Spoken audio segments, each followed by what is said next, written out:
My name is Connie, and I have worked at UnityPoint for 2.5 years in the housekeeping department.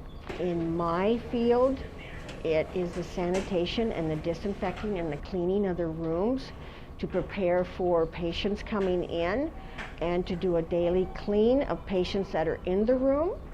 In a daily clean, we do what is called a high-touch area. So everything that is touched by the nurses, the doctors, the patient, we wipe down with our oxycide rag. That is a very strong solution of hydrogen peroxide and vinegar. It kills all germs on contact within 3 minutes. We go through the room, empty the trash, disinfect.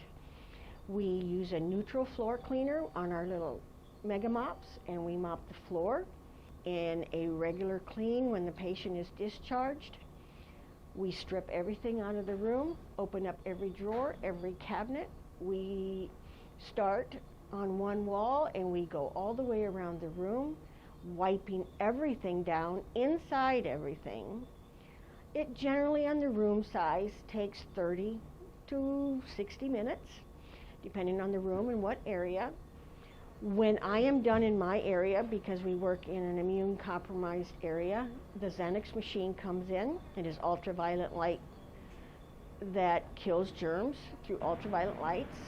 There is a 4-minute cycle to it. The room is done in 2 to 3 different cycles so that we get every inch of it. And then the bed is made and it is set up for the next patient to come in. UnityPoint, their focus is the patient first.